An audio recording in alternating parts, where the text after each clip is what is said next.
One man is being victimized by our own government.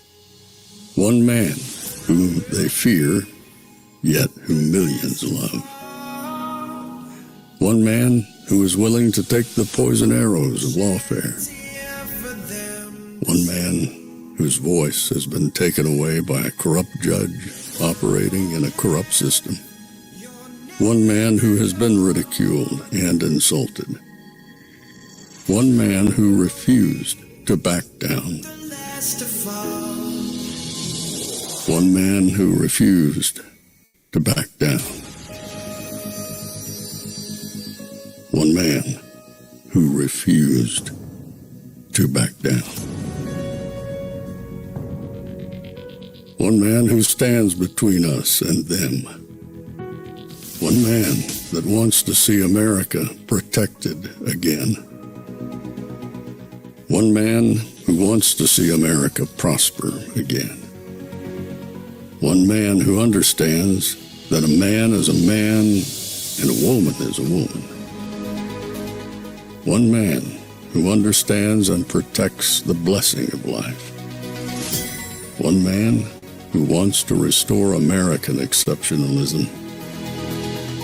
One man who once again wants to make America that shining city on a hill for all to see. A place where all the people of the world glowingly set their eyes upon. America. One man who unashamedly wants to make America great again. That one man is Donald Trump.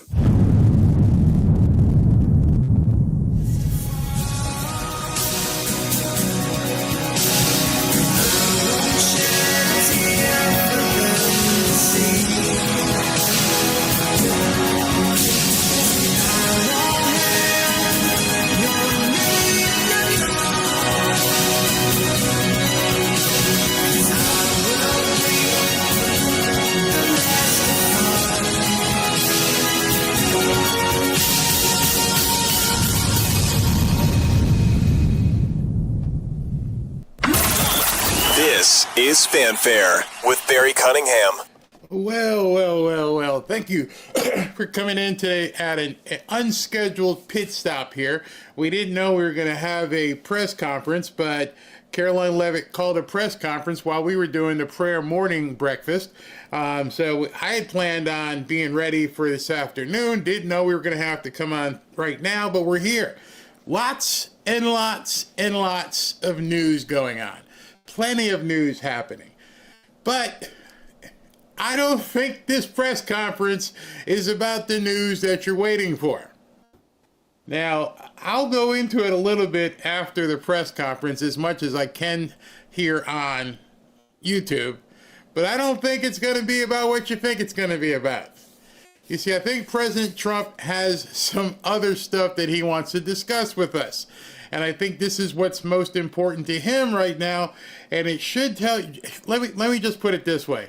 If what I think he's going to talk about today is what she leads off with. In fact, maybe he may even come into the press room himself. But if this is the main topic, it should speak volumes to you.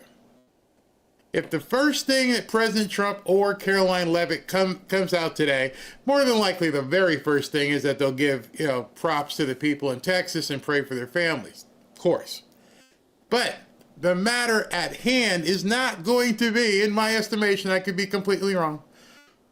I'm sure the reporters will bring it up. They're not going to be talking about Epstein.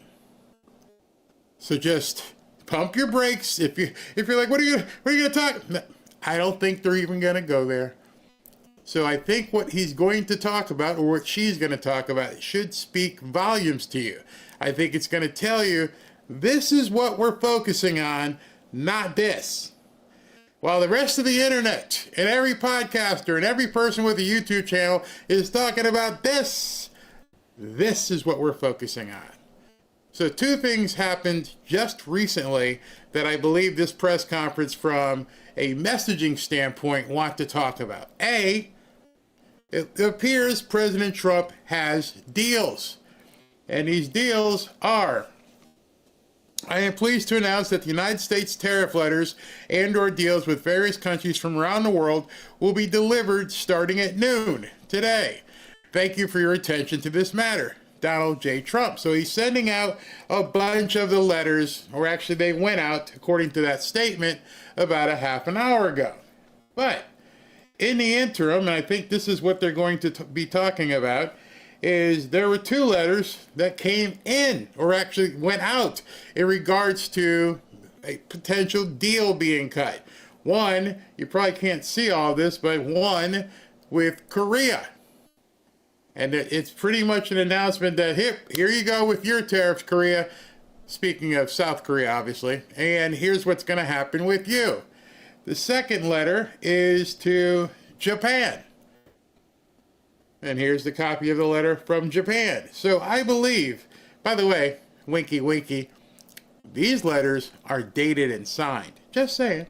But we'll talk about that in a little while.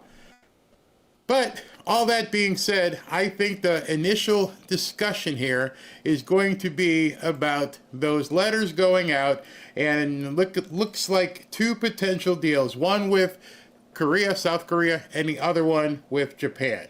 I think that's what's on his mind. I think that's why he told her to call the press conference. Let's get ahead of this. Let's go ahead and announce it. They're not going to talk about the stuff that you want them to talk about. At least not on their own. I'm sure some of the people in the press can't wait to talk about it. But then again, don't be surprised if nobody in the media talks about it.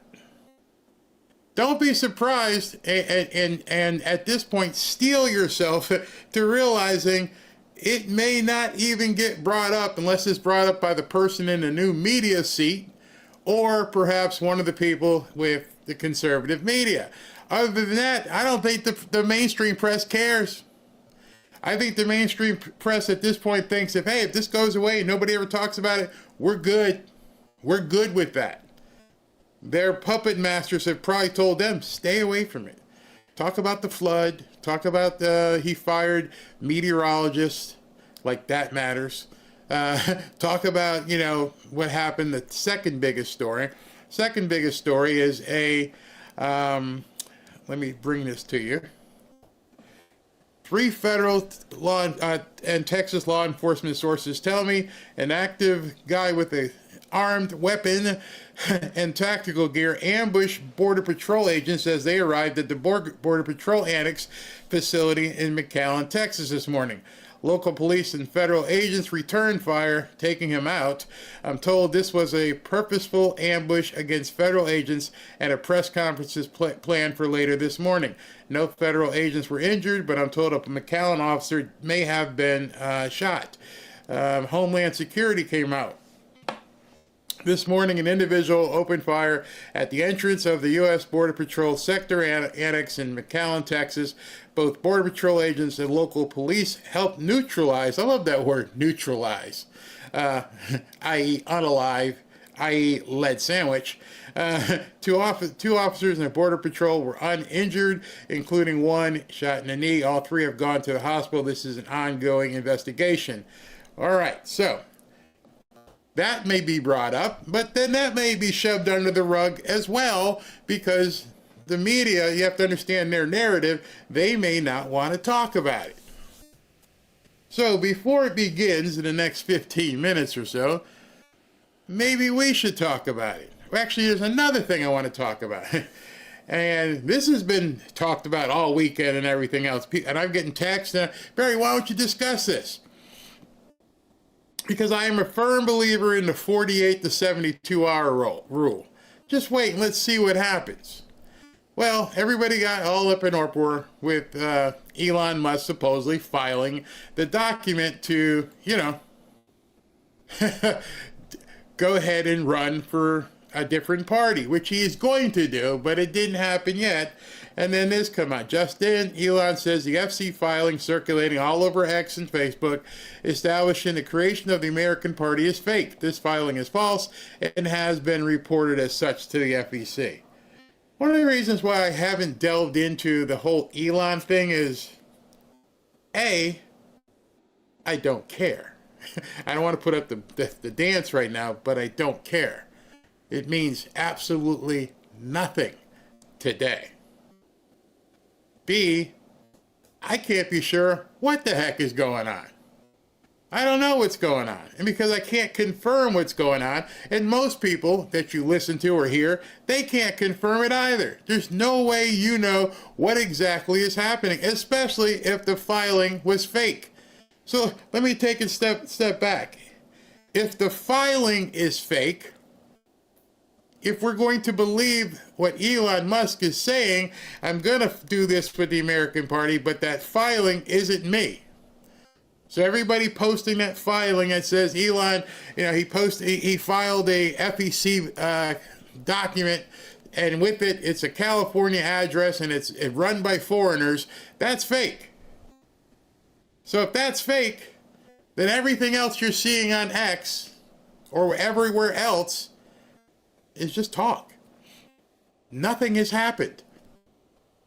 People ask me for a reaction is, I can't put any substantiation into idle talk. You can say whatever you want. Do it. He hasn't done it yet. I'm going to do the American Party, and I think the American Party should do this, and Donald Trump's not doing that, and Scott Dissent and the other thing. Blah, blah, blah, blah. I'm being a petulant child. I'm pissed off. I'm causing controversy. But I haven't done anything yet.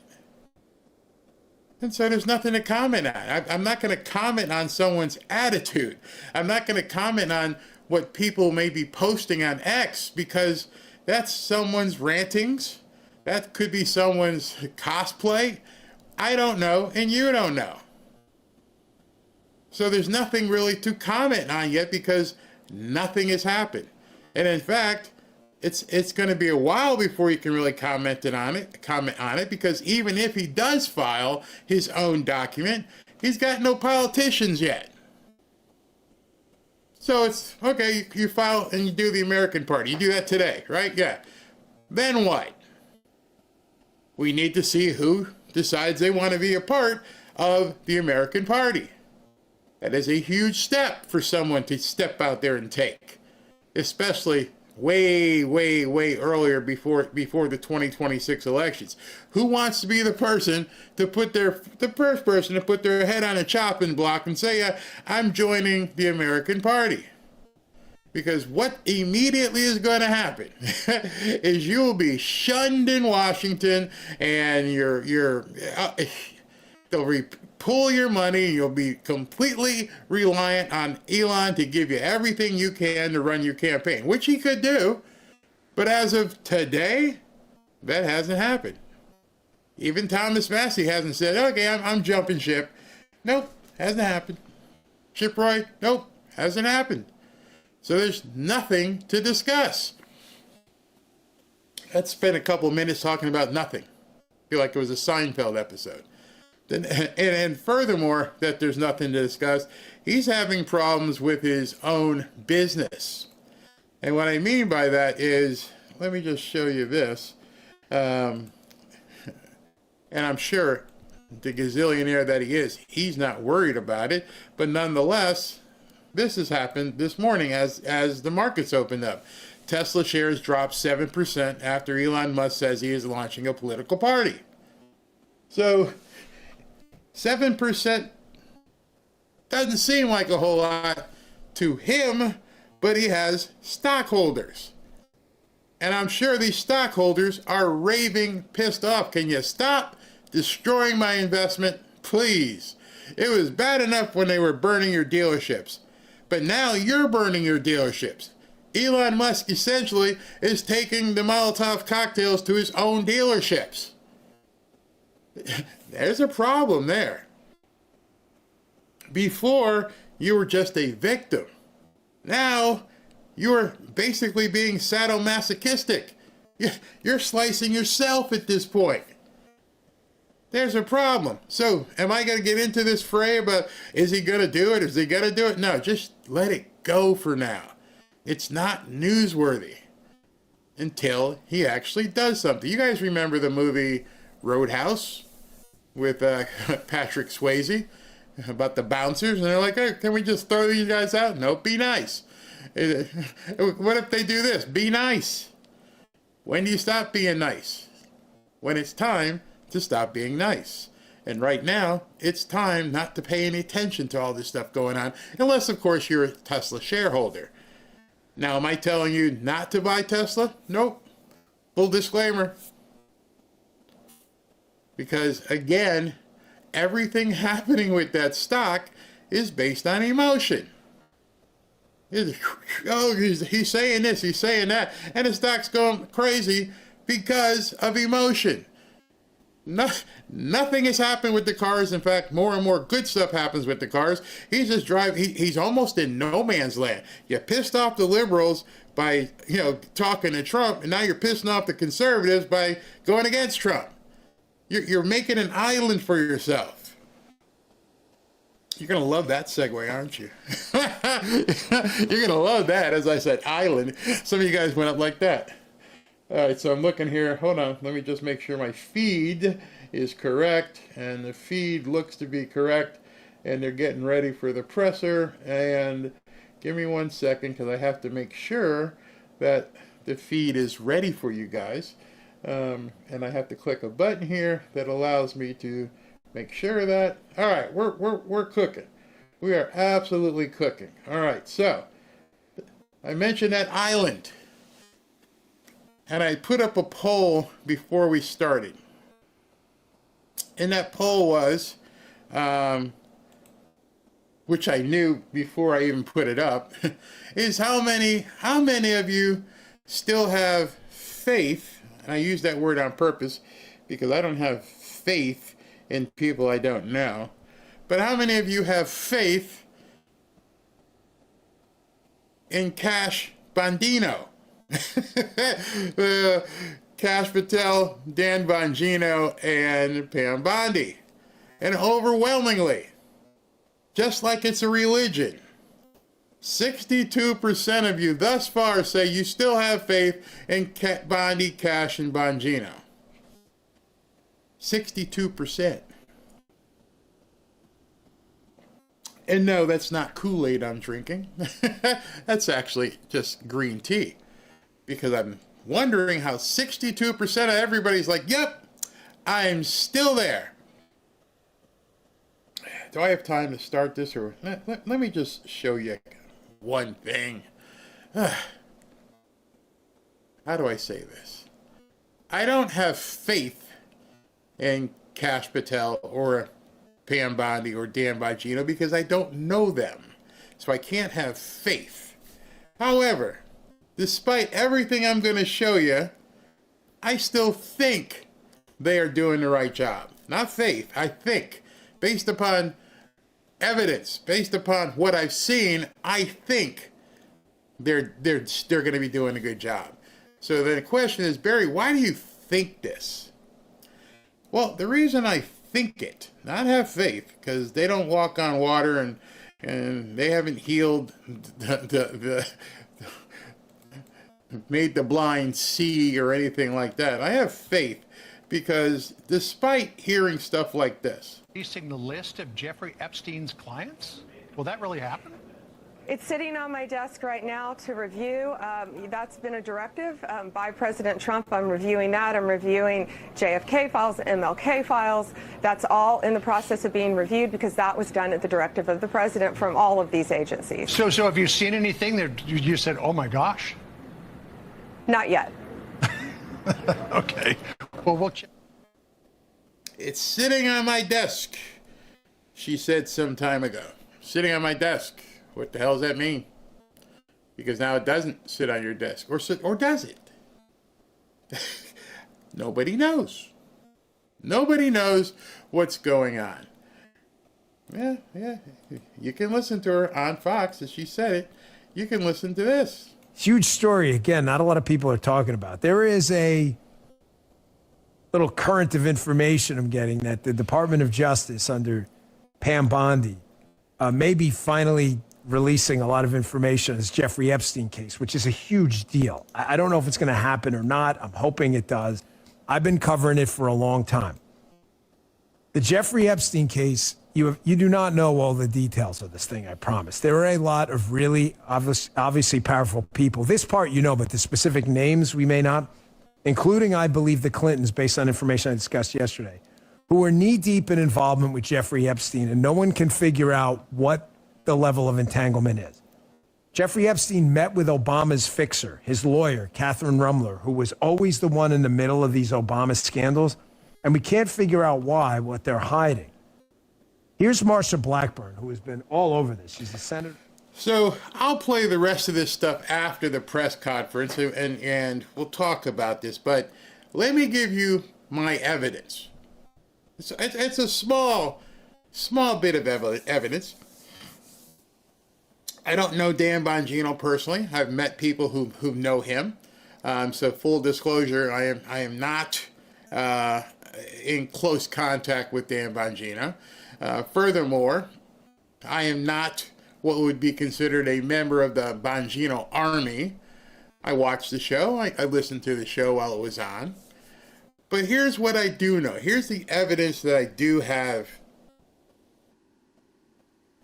With what I do know about his operation, I cannot swallow, I cannot accept that this man walked away from what probably is a good 7-figure a year business. Easily 6 figures a month. A month. If not, yeah, probably, yeah, 6 figures, depending on where in that 6 figures you're talking about.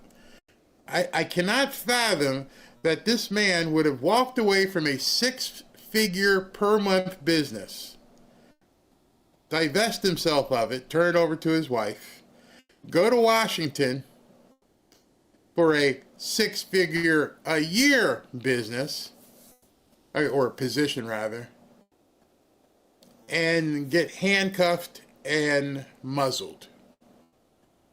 I just can't see it happening. There's no upside for that to occur.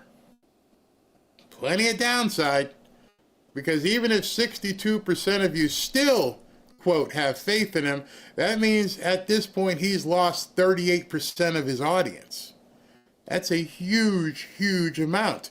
And that out of that 38%, it's probably never coming back if something doesn't happen. So you can probably say to yourself, well, he was there to serve his country. Come on. come on with that, all right? If this guy wanted to go into the FBI based on everything he'd been saying for years, he went there to put feet up butts. He wanted to insert shoes in rear ends and get it done. There's no way hey, listen, hey, Rumble, guys, I know it's been great. I'm going to give this all up, and I'm going to go to Washington and hang out like a puppet. That I cannot be convinced of. That I have to turn my back on people and say he's feckless, he's not done anything, he's a fraud. I can't do that. I have to believe, because of what the other part I believe in, is that something much bigger is going on. And just like the Elon stuff, I can't even talk about it because it's so outlandish. The problem that's happening today, and it began last night, is nobody, and I mean nobody, believes there wasn't a list, that there wasn't some kind of documentation, that there was nothing that could have happened. I mean, first of all, people have to believe that he unalived himself. That's your first hurdle, which a lot of people look side-eye at. The second hurdle is, in addition to unaliving himself and everything that happened with the unaliving and all that stuff, then you're saying there's nothing there. Nothing. No pictures, nothing. So the next piece of evidence that you have that's bull, that you have to put in the forefront of your mind, it's bull, is that if there was nothing that could convict him or get him in trouble, why would he have felt the need to take his life? I mean, you're telling us now there's nothing. We got nothing. We have nothing. Okay, then why'd he take himself? Why'd he take himself out? There's a food for thought. That's evidentiary. Evidentiary saying, hey, there's no files, there's nothing here. Okay, then why you take himself out? And the third bit, which has always been most important to me, this is the third piece of the puzzle that no one has ever, not only have they never solved it, they can't even put a dent in this theory. I don't think it's a theory, it's actually truth. I know if I was to take a bag and fill it up with yayo, some cocaine, and I go to sell it to somebody, I'm going to get busted, and the person buying it is going to get busted. The crime of possession only becomes, intent to sell is when you're selling it. Make sense? Every drug dealer that gets arrested with usually the intent to sell. And there's also people who buy it. I was Ghislaine Maxwell in jail. She was supposedly, for lack of better terms, the pimp, the madam, the procurer. If there was no customers, not one. If there was not a single customer, she's either the worst procurer or it's BS. And nobody, not one single person, has been able to explain that paradox, that riddle. She's in jail for procuring goods so that other people could buy and partake of these goods. And I'm using these terms lightly because upstairs. And also to remove the stigma and pain of even thinking of what they did as transactional. But it was, in its core, transactional. It is a transaction that took place. Forget about all the seedy, horrible, heinous details. At its core, it was an illegal transaction. Somebody was selling something that was illegal, service, goods, otherwise, to a customer who was paying for those same goods and services. She got arrested. Nobody on this side has ever been arrested. So when you put that whole picture together, and you're like, Cash and Pam and Dan have all fittered out, fizzled away, nothing's happening there, you want me to buy that. And then you want me to believe that at the instant, somehow this guy knew, at the instant that the cameras weren't working and that the guys were sleeping, it was only then when he decided to wrap a sheet around his neck and take the dirt nap. It's amazing. He should have just bought Powerball tickets. For all that just to line up. Wow, they're sleeping. The camera's not working. This would be the perfect time. Okay, so I got to buy that. You see where I'm going here? There's too many things that you just have to buy, and that the evidence doesn't make any sense. So that's why I still am looking at it from a perspective of something is going on. I don't know what's going on. I couldn't pretend to tell you, but there has to be something going on. There has to be a shell game of epic proportions that is happening right now. Epic. Because if not, then we are living in an alternative reality, and that the Fruit of the Loops never had a cornucopia of fruit, and the Berenstein Bears and the song. We are living in a real life Mandela effect, if that's the case. You want me to believe how he died. You want me to believe that these three people all just completely failed.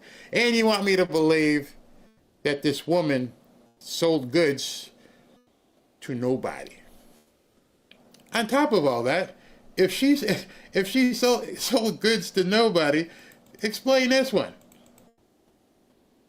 You know, it was also widely reported that Bill had a friendship or business or some kind of contact with Jeffrey Epstein, and that you were not that was very upsetting to you. Did that play a role in the divorce at all in this process? Yeah, as I said, it's not one thing, it was many things. But I did not like that he'd had meetings with Jeffrey Epstein, no.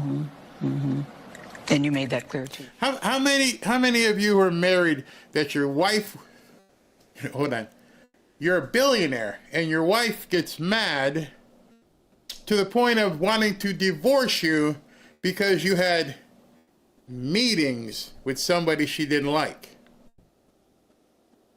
Oh, that's what you're supposed to believe at this point, right? Nothing happened.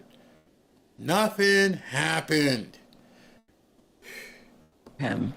I made that clear to him. I also met Jeffrey Epstein exactly one time. Did you? Yes, because I wanted to see who this man was. And I regretted it from the second I stepped in the door. He was abhorrent. He was evil personified. I had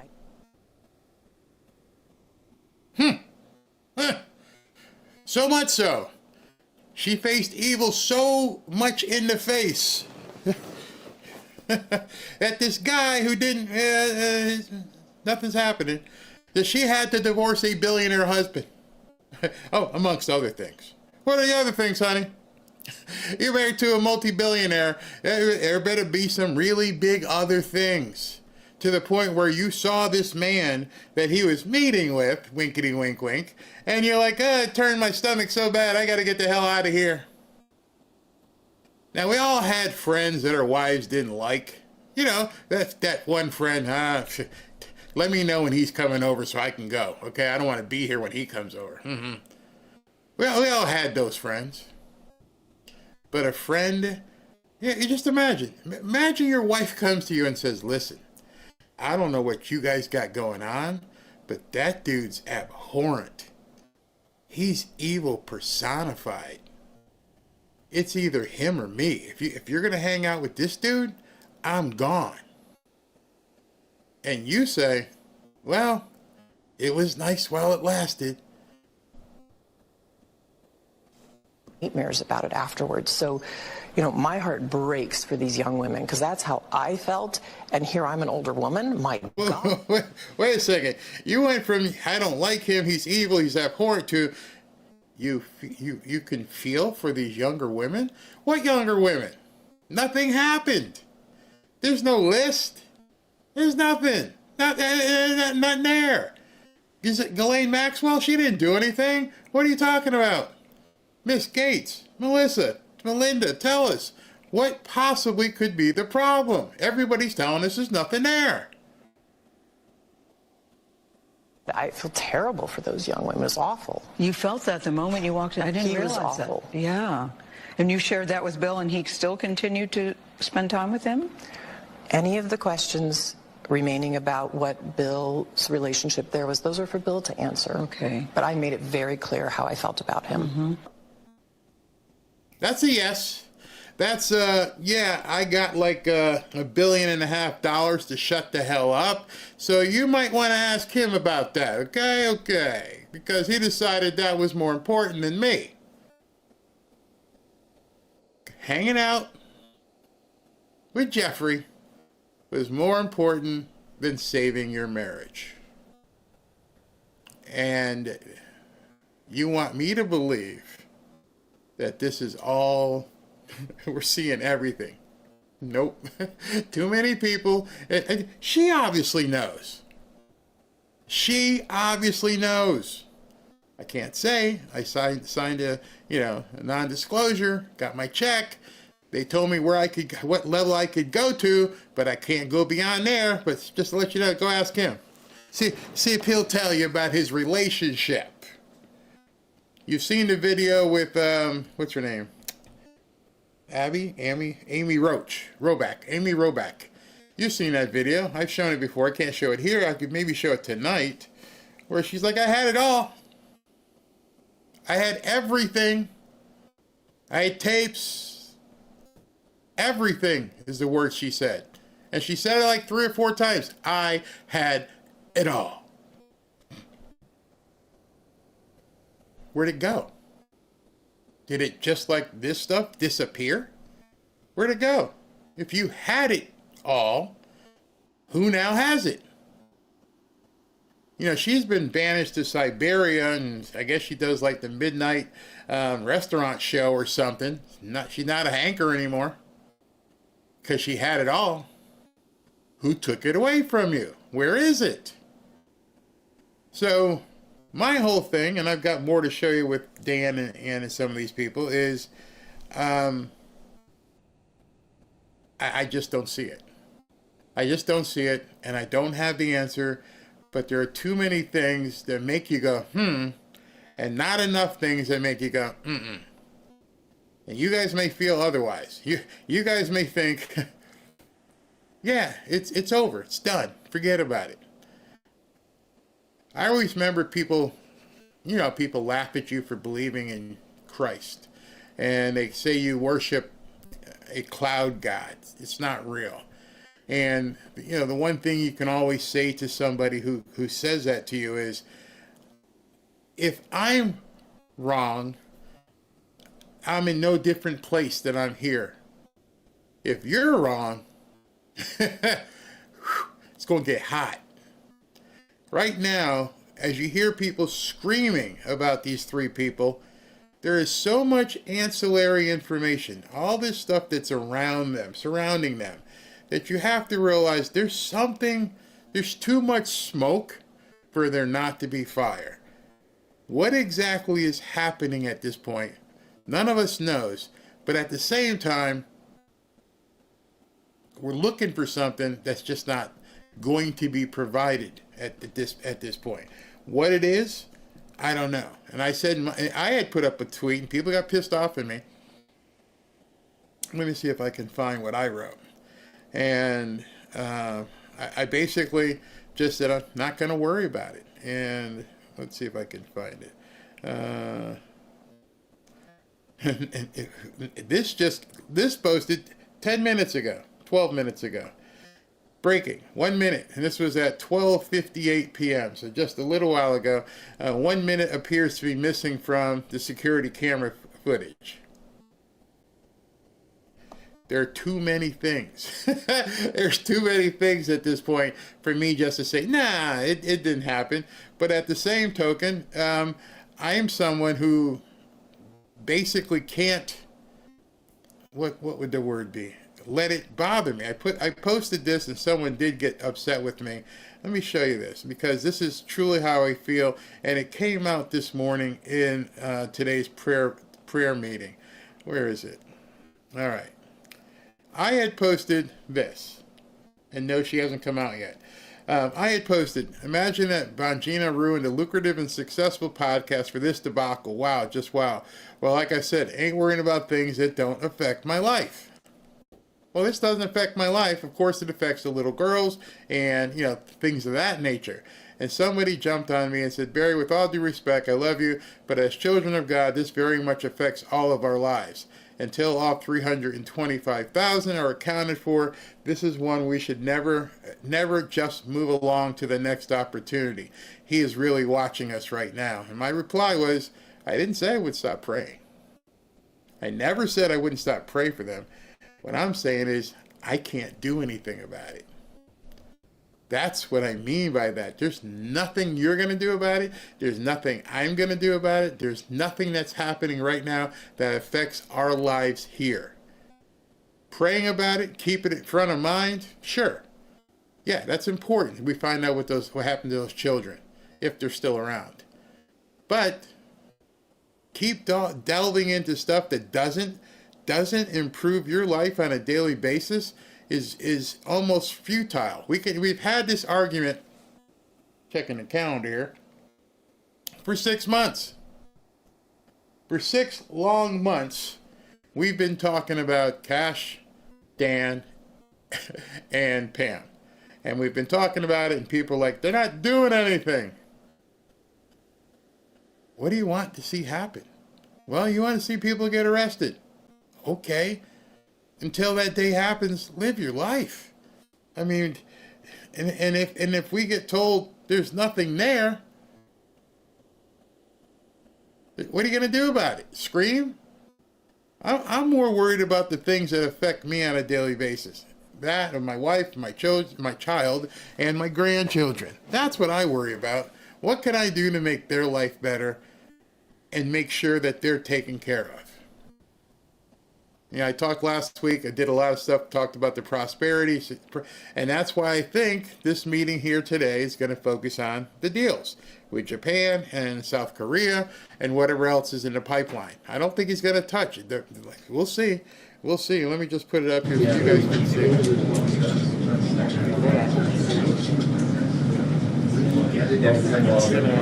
see. Mute it until she comes out. But they're all just waiting around. Here we are. 15 minutes late. So we shall see. We shall see. And again, I am not saying this to get you guys ticked off or anything. I just don't know what you can do. And worrying about it is not going to change anything. Let's look at some comments here. Bloodletter Riser said, never trusted any of them. Bongino and Patel were selling books. Bondi was Florida AG when Epstein was running wild and on the radar.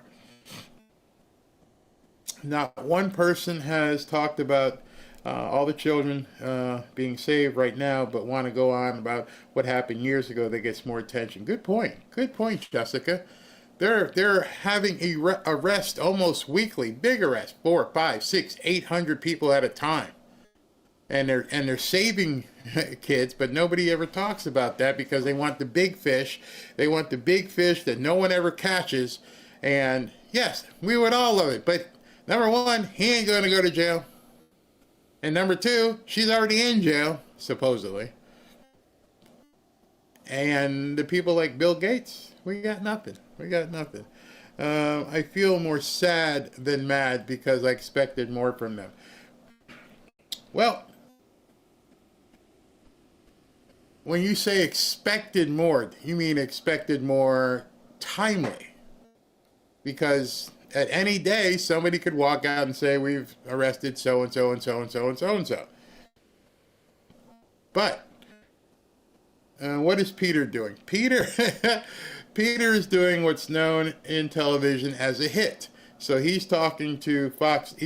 Whenever you see these things, like if you looked at Fox News right now, he's doing a hit, talking to his camera. He's standing up in front of everybody else, and they understand what he's doing. He's doing a hit where they cut them. Hey, Peter, so what's going on at the conference room?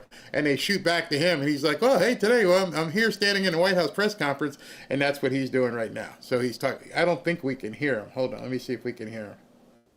But if only there was some way to find out, we should have Karoline Leavitt out here anyway.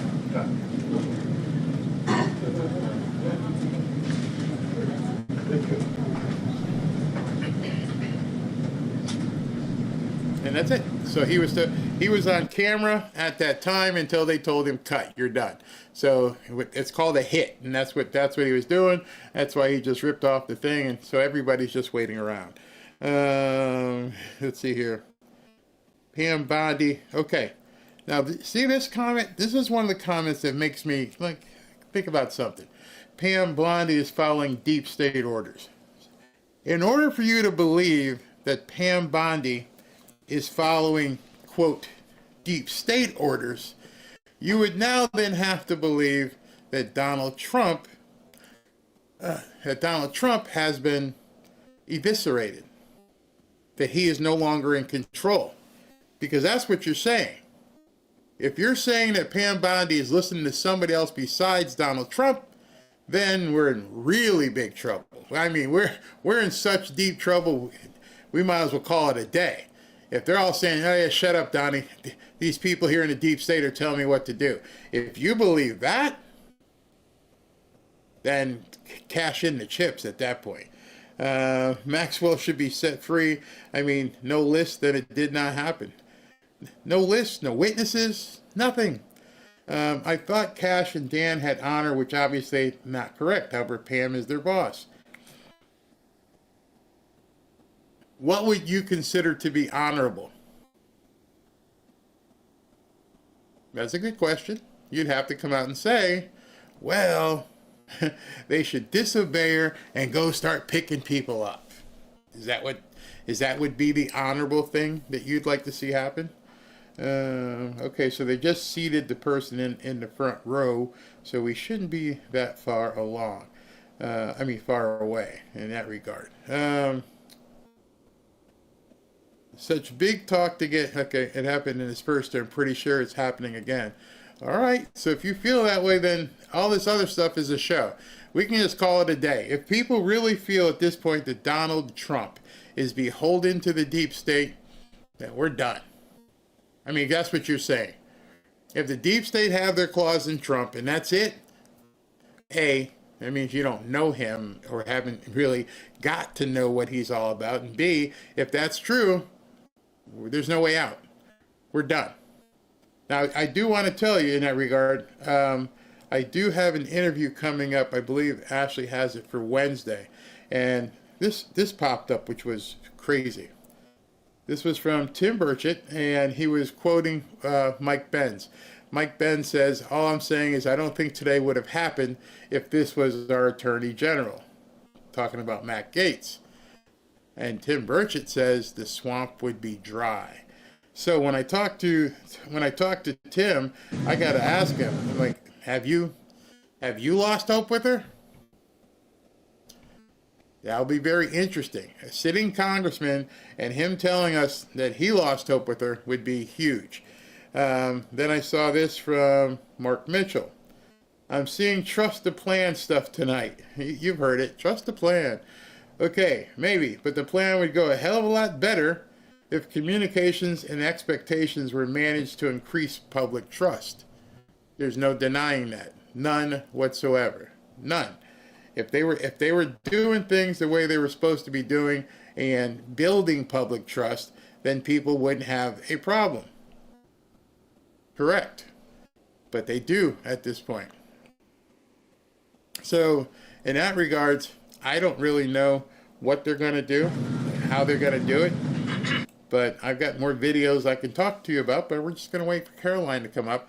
But I'm pretty sure when she comes out here, that's not going to be number one. Things do take time. Trump's only been in office for 6 months. Remember, when you say that, people say by this time, 6 months in, they had arrested all kinds of J6ers and everything else. So, is that Trump is right as rain. No way the deep state has any control over him. He has suffered too much at their evil hands, I believe. Let's see. Now the big bill has passed. It's time for Congress to chip away at the government overspending bit by bit. That is a good comment. I'm telling you that's a great comment because if you remember, when did the bill get signed? Friday, Saturday? I don't know. Days. For me, the days all run into each other at this point. So sorry if I say Thursday when it was Saturday because it's just one big altogether. I told you. He didn't sign those executive orders the day he was supposed to sign them, and there was supposed to be an executive order ceremony. Nothing happened. And then I told you, watch for Monday. Watch for Monday, and you're going to see a flurry of executive orders. We don't know what's in these executive orders coming today. Excuse me. But what I would guess, what I would venture to say, and again, you'll hear it in the first thing she says. She's going to say something about Texas. Guarantee you. Guarantee you the first thing she will say is when it say something about the people who lost their lives in Texas and what the people are going through. Boom.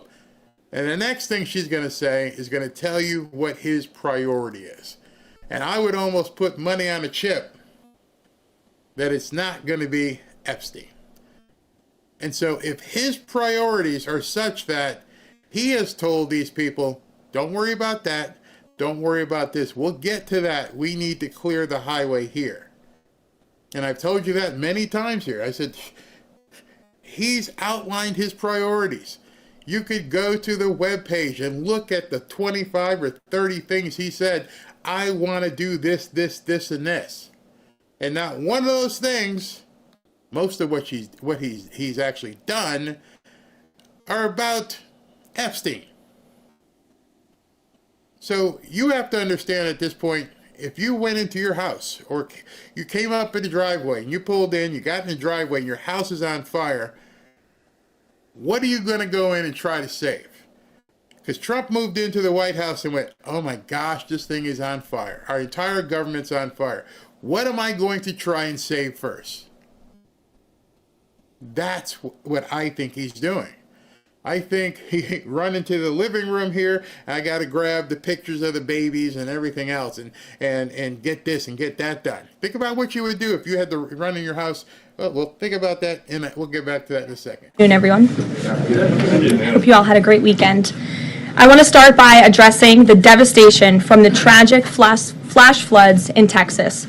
Moments ago, the Department of Homeland Security provided an update that 91 innocent souls have now perished. Everyone here at the White House, including the President of the United States, is praying for the victims' families and friends during this unimaginable time. President Trump swiftly signed a major disaster declaration for Kerr County, Texas, to ensure our heroic first responders have every resource they need in the relief and recovery efforts. Secretary of Homeland Security Kristi Noem traveled to Texas over the weekend, and the entire Trump administration is working hand in glove with state and local officials to provide every assistance available. The situation on the ground remains dangerous, and there could be additional public safety threats with potential incoming heavy rain. So we encourage everyone in the area to remain vigilant, listen to all warnings, and respond accordingly. Unfortunately, in the wake of this once-in-a-generation natural disaster, we have seen many falsehoods pushed by Democrats such as Senator Chuck Schumer and some members of the media. Blaming President Trump for these floods is a depraved lie, and it serves no purpose during this time of national mourning. Here are the facts. In the lead up to this tragic natural disaster, the National Weather Service did its job. Despite unprecedented rainfall, the National Weather Service executed timely and precise forecasts and warnings. On July 3rd, the National Weather Service office in Austin, San Antonio, Texas, conducted forecast briefings for emergency management in the morning and issued a flood watch in the early afternoon. Flash flood warnings were also issued on the night of July 3rd and in the early morning of July 4th, giving preliminary lead times of more than 3 hours before flash flooding conditions occurred. And the National Weather Service office in New Braunfels, which delivers forecasts for Austin, San Antonio, and the surrounding areas, had extra staff on duty during the storms, despite claims of the contrary. So to any person who has deliberately lied about these facts surrounding this catastrophic event, you should be deeply ashamed. At this time, the administration's focus will be giving the victims and their communities the support they deserve during these recovery efforts in this tragic time. May God bless the great people of Texas, especially the parents who have lost their children. President Trump loves you. We are praying for you, and he will be traveling to see you later this week. Moving along to some further scheduling announcements. Tonight, President Trump will host the Prime Minister of Israel, Benjamin Netanyahu, for dinner, where they will discuss the positive developments taking place in the Middle East region. Tomorrow, the President will host his 6th cabinet meeting of his 2nd term. Many of you will be invited to cover that. And on Wednesday, the President will host leaders from 5 African nations for lunch in the state dining room. In other news, after the historic signing on the South Lawn of the White House on the 4th of July, President Trump's One Big Beautiful Bill is now the law of the land. Republicans in Congress met the once-in-a-generation moment and codified the Make America Great Again agenda into law. After this monumental achievement, no other president in modern history has worked harder and faster to fulfill their campaign promises than Donald Trump. The One Big Beautiful Bill will get the United States of America firing again on all cylinders. It's safe to say that over the past few weeks, the president has delivered on many, many wins. For the 4th month in a row, jobs numbers beat market expectations with nearly 150,000 good jobs created in the month of June. The American economy has now added nearly 700,000 jobs since January 2025, with American-born workers accounting for all job gains.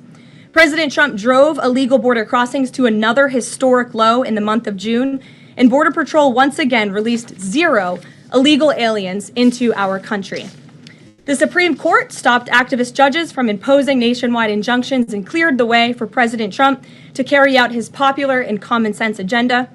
The University of Pennsylvania agreed to all of the Trump administration's demands and will now keep men out of women's sports.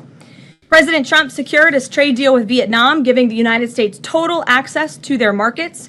Because of President Trump's unleashing American energy dominance, gas prices are at 4-year lows. And when adjusted for inflation, gas prices are near the lowest levels we've seen in the last 20 years.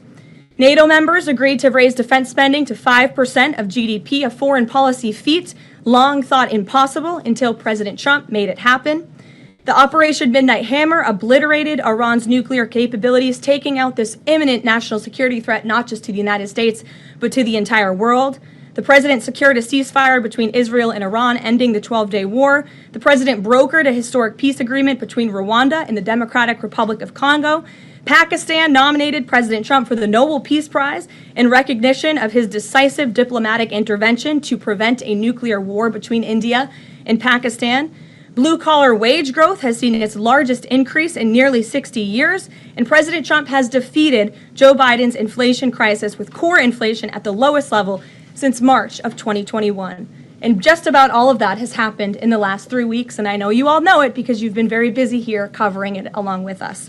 So with that, I will take your questions today as we kick off another very busy week here at the White House.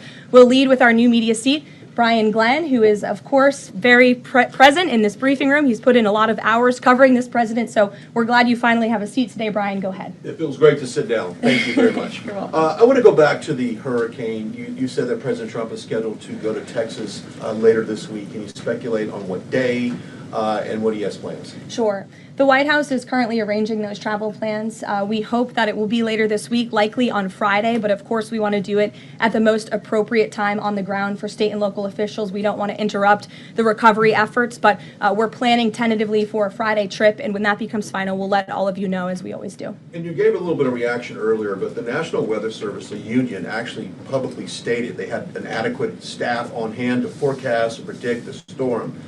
You shared your thoughts earlier on how the way the left has really weaponized this to blame the deaths in Texas on Trump. Want to comment on that again? Yeah, I just do think those comments are depraved and despicable, especially when so many Americans are mourning the loss of their children. The National Weather Service, as I said, did its job. Many experts, many meteorologists have said that. Many of you in the media, in all fairness, have said that as well. Unfortunately, not all. And many Democrat elected officials are trying to turn this into a political game, and it is not. This is a national tragedy, and the administration is treating it as such. We know the National Weather Service provided early and consistent warnings. They gave out timely flash flood alerts. There were record-breaking lead times in the lead up to this catastrophe. There is ongoing flood monitoring, and these offices were well staffed. In fact, one of the offices was actually overstaffed. They had more people than they need. So any claim to the contrary is completely false, and it's just sad that people are pushing these lies. Can I just get one more? Sure. Kind of a little bit of breaking news. The Department of Homeland Security is moving to end the TPS status on Honduran and Nicaraguan migrants. Yes. Any plans to adding additional countries that you could be targeting? Just a reaction. Sure. Well, I won't get ahead of the Department of Homeland Security on additional countries, but as you pointed out, they did end temporary protective status for Nicaraguans and Hondurans in this country because TPS, temporary protective status, is temporary by definition. It is not meant to be a permanent path to residency or citizenship here in the United States of America. It was originally granted to Nicaraguans following a natural disaster in 1999. That doesn't sound very temporary to me. And as well as Hondurans in 1999 after the impact of Hurricane Mitch in 1998. And so this administration is doing what it promised to do. And if individuals from these countries want to come here, they have a legal pathway to do it, but temporary protective status was never meant to be permanent. The previous administration abused this status and this parole program, essentially treating it as such, and we're not going to tolerate that any further. Thank you, Brian. Megan. Secretary Bessent said yesterday that countries will boomerang back to the April 2nd tariff level starting August 1st. Why did the president decide to have those tariffs not take effect Wednesday as originally scheduled? And then I was also wondering if you could share, obviously we saw the letters the president sent out on Japan and South Korea, but if any other major U.S. trading partners are getting letters today. Sure, yes, I can confirm. In fact, I have those letters. If you could get me the folder with the letters in them, Liz, they're right in the previous office. I have the signed letters that went out to both South Korea and Japan today, and there will be approximately 12 other countries that will receive notifications and letters directly from the President of the United States. And weeks ago, I stood at this podium and I told all of you that the President was going to create tailor-made trade plans for each and every country on this planet. And that's what this administration continues to be focused on. The president will also sign an executive order today delaying the July 9th deadline to August 1st. So the reciprocal tariff rate or these new rates that will be provided in this correspondence to these foreign leaders will be going out the door within the next month, or deals will be made. And those countries continue to negotiate with the United States. We've seen a lot of positive developments in the right direction, but the administration, the president, and his trade team want to cut the best deals for the American people and the American worker. That's what they're focused on. And in the effort of transparency, these letters will continue to be posted to Truth Social, so you can enjoy them yourself. Go ahead. Thanks, Caroline. Just about the visit of Prime Minister Netanyahu today, I was just wondering why that is not open to the press. Previous visits by him, we've had Oval Office press conferences. Does that reflect somehow the kind of sensitivity of this particular visit? No, they're having a private dinner. There's many important matters that are obviously ongoing in the region, as you know. The utmost priority for the president right now in the Middle East is to end the war in Gaza and to return all of the hostages. Also, as you know, there was a ceasefire proposal that Israel supports that was sent to Hamas, and we hope that they will agree to this proposal. We want to see all of the hostages released. That's on the top of the president's mind, so that will be discussed, as well as the many other positive developments we've seen in the Middle East. I want to go back to the trade deals. As you see, we have these beautiful letters that the president has signed. This one is to the President of the Republic of Korea, original signature on that, and these will be mailed. And then here we also have another letter to the Prime Minister of Japan as well. Both countries will be receiving a 25% tariff rate effective on August 1st. Go ahead. Thank you so much. You said it, and the President said it many times, you want to see an end to the war in Gaza. Will he give guarantees during this 60-day period of ceasefire that actually the war will end? Because this is a sticking point with Prime Minister Netanyahu, and I'm wondering if they see eye to eye on this point. And how do you see the next day? What the next day in Gaza will look like? Look, right now the president is focused on today and to get the Hamas to agree to this ceasefire. I don't want to comment on the details of the arrangement out of respect for these negotiations, but a agreeable and appropriate ceasefire proposal has been sent to Hamas. And I can also tell you Special Envoy Witkoff intends to travel to Doha later this week, where he will continue to engage in these discussions. And the Qataris and the Egyptians have been incredibly helpful partners in mediating these negotiations and discussions to bring peace to this region and end this conflict once and for all. Kristen. Two questions. Thank you, Caroline. Sure. The first question is President Trump reconsidering his plan to phase out FEMA, given what officials have said is their critical role on the ground now in Texas? Look, the president wants to ensure American citizens always have what they need during times of need. Whether that assistance comes from states or the federal government, that's a policy discussion that will continue. And the president has always said he wants states to do as much as they can, if not more. And in the case of Texas, the state and local officials are doing a tremendous job. And I know the president, Secretary Noem, and the federal government are very proud to be working with them. And the president has promised to give Texas the assistance that they need during this tragic time. Just one follow-up on cuts overall. Over the weekend, President Trump said that Elon Musk was a train wreck. Are there, given this current viewpoint, are there concerns within the White House or from the president himself over the cuts that happened under Musk while he was advising DOGE, including the National Weather Service? I think I've already addressed that, Kristen, and what I can tell you is that these offices were fully staffed. The San Angelo office was fully staffed with 12 forecast meteorologists. There were no vacancies. The San Antonio office was operating with 11 forecasters, and as Brian said, the union themselves said that there was adequate staffing. So I think those words speak for themselves, and the numbers speak for themselves. This was a once-in-a-century flash flood, a tragic natural disaster, and the administration is doing all that we can on the ground to help these families during during this time of need. Jeff. Thanks very much, Caroline. Just following up on Kristen's question, is it still the president's plan to phase FEMA out by the end of this year? I just answered Kristen's question for you. One more, hold on, one more. Sure, I'll give it to you. Go ahead. The follow-up on trade as well. 12 more letters coming, you said. Can you give us a sense of which countries those are? I'll let the president reveal those in very due time. Keep your eyes on Truth Social. Michael, in the back. Thank you, Caroline. An armed shooter today was shot in McAllen, Texas, after opening fire on Border Patrol agents. Comes just days after Democratic Congresswoman Pramila Jayapal recently said she gets, quote, inspired when activists obstruct ICE. Does the White House expect Democrats to tone down their rhetoric in light of what we saw today in McAllen, Texas? We certainly call on Democrats to tone down their rhetoric against ICE and Border Patrol agents who, again, are everyday men and women. I would encourage AOC and other Democrats to actually meet with the United States Border Patrol. These are honorable Americans who are just simply trying to do their job to enforce the law. They go home to their families every night just like we all do, and they deserve respect and dignity for trying to enforce our nation's immigration laws and to remove public safety threats from our communities. The White House is aware of the shooting that took place today in Texas, and we are working with the appropriate federal agencies to get to the bottom of what happened. Caroline, the DOJ and FBI have now concluded there was no Jeffrey Epstein client list.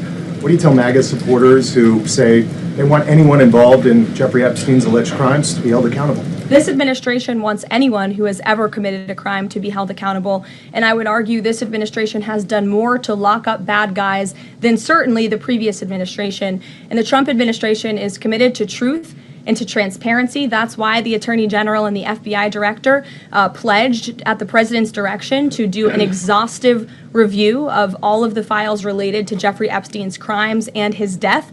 And they put out a memo in conclusion of that review. There was material they did not release because, frankly, it was incredibly graphic and it contained child pornography, which is not something that's appropriate for public consumption. But they committed to an exhaustive investigation. That's what they did, and they provided the results of that. That's transparency. Follow up on that, Sure. Caroline. Okay, so the FBI looked at the circumstances surrounding the death of Jeffrey Epstein. According to the report, this systematic review revealed no incriminating client list. So what happened to the Epstein client list that the Attorney General said she had on her desk? Well, I think if you go back and look at what the Attorney General said in that interview, which was on your network on Fox News. Got the quote. Go ahead. John Roberts said, DOJ may be releasing the list of Jeffrey Epstein's clients. Will that really happen? And she said, it's sitting on my desk right now to review. Yes, she was saying the entirety of all of the paperwork, all of the paper in relation to Jeffrey Epstein's crimes. That's what the Attorney General was referring to, and I'll let her speak for that. But again, when it comes to the FBI and the Department of Justice, they are more than committed to ensuring that bad people are put behind bars. They have an operation going on right now called Summer Heat, which has our murder rate trending in the lowest direction in United States history. Their emphasis on violent crime and locking up violent criminals has led to the arrest of 14,000 violent criminals. That's a 62% increase from the same time period last year. So this Attorney General and the FBI Director are committed to putting bad people behind bars where they belong. They promised an exhaustive review. That's what they did. For any further details, I would refer you to the Department of Justice. Thanks, Caroline. With Prime Minister Netanyahu visiting the White House today, yesterday the president said that he was working on a more permanent deal with Iran, but several days ago he didn't think one was necessary. What changed? Well, when you asked me about this, or when you all asked me about this several weeks ago, I said the president thought maybe an Iran deal was not necessary, but of course the president is always interested in peace and diplomacy. That remains true, and the administration continues to be in contact, both directly and indirectly, with the Iranians on a deal. And then on tariffs, you're now delaying the deadline from July 9th to August 1st. Is that an acknowledgement that perhaps the administration found it more difficult to negotiate these trade deals, or whatever happened to 90 deals in 90 days? No, it's an acknowledgement that this administration is doing what's best for the American worker, and we want the best deals possible for our workers, for our manufacturing base, for our middle class, and they are doing this deliberately and appropriately on behalf of our country's interests. Josh. A couple more on the tariffs. You said about 12 more letters. There were about 55 or so countries, including the EU as a bloc, that were facing this tariff increase. All of those, to understand you correctly, are now deferred to August 1st, right? Correct. on the 12, what happens with the remaining, whatever it would be, 40 something? So just 12 today. There will be additional letters in the coming days. So all of them are going to get a letter at some point? Correct. Okay, and can you tell me why he decided to start with South Korea and Japan? Are they annoying him? It's the president's prerogative, and those are the countries he chose. And on the sectoral tariffs, it's our understanding that these continue to be a separate track. We're still waiting on a bunch of those. That's Can you right. give us any timing update on when he's going to move on, for instance, semiconductor tariffs and other things that are still in the hopper? I don't have a timing update, but for where they are in the process, I would defer you to the Department of Commerce. Should we expect deals finally as well? He announced his Vietnam deal. Are you close on any other countries? The president and the administration, yes, we are close. But again, the president wants to ensure these are the best deals possible. And I would add just one more thing on trade and tariffs to wrap it up. Look at the extensive work this president has put into cutting these good deals and doing what's right for the American worker. He is literally looking at the map and looking at every country on the planet and seeing where they are ripping off the American people, seeing where they have hollowed out our industrial base, seeing where our jobs have gone to other countries overseas because of their tariff policies, and he's trying to correct that. So this is decades of bad trade policy that has led to a deficit that is ravaging our country, that is ravaging our middle class, and the president is taking a very deliberate approach to correcting this wrong of many decades, of many past presidents. And so I think he should be commended for the time and the effort that he is putting into this. And the fact that he has announced a framework with China, a trade deal with the United Kingdom, a trade deal with Vietnam, and many others to come in just a matter of 6 months is truly historic, and it's a testament to this president and his trade team who are working around the clock to get this done. Sure, go ahead. Thank you so much, Caroline. Two questions on Iran. What's the permanent deal with Iran looks like for the president, and what issues related to Iran should it cover? And secondly, has the president seen the interview with Iranian president, which he says that the United States president, Mr. Trump, is capable enough to guide the regions toward a peace and a brighter future, and put Israel in its place, or it gets more into conflict?